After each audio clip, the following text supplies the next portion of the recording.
कि ना कहीं आना ना कहीं जाना, आपे में आप समाना।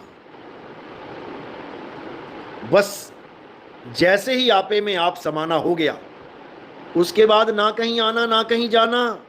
इसी को सांकेतिक ज्ञान में ऋषि मुनियों ने भी, जो कहानी किस्से तुम सुनते हो कि एक बाबा था, सत्संग करता था, उसके पास एक महापापी इंसान रहता था, बहुत पाप करता था।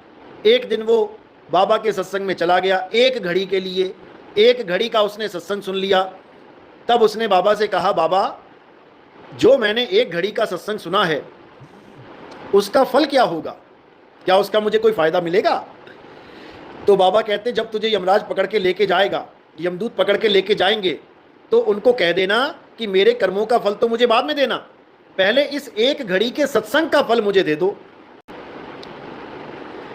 तो जब उसको यमराज ये देखता है कि वो एक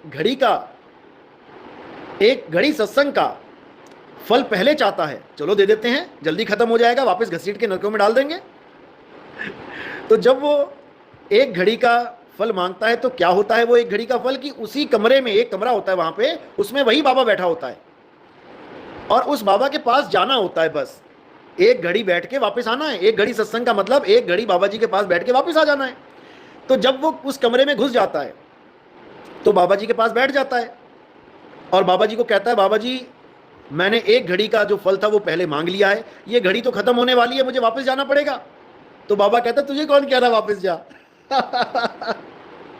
बाबा कहता, यही बैठ, वो नहीं आ सकते यहाँ पे, वो यमदूत दरवाजे पे खड़े रहेंगे, वो अंदर नहीं आ सकते। वो खड़े खड़े खड़े खड़े वापस हो जाएंगे, क्योंकि वो अंदर आ ही नहीं सकते, तुझे पकड़ ही नहीं सकते, तू क्यों बाहर निकलेगा, तू अंदर ही रहे।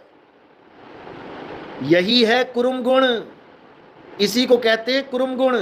एक बार गर्दन अंदर घुस गई, अब निकालो ही मत।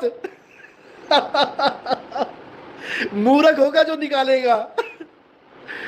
तो बात इतनी सी है, लेकिन इन अकल के अंधों की इस बुद्धि में नहीं घुसने वाली।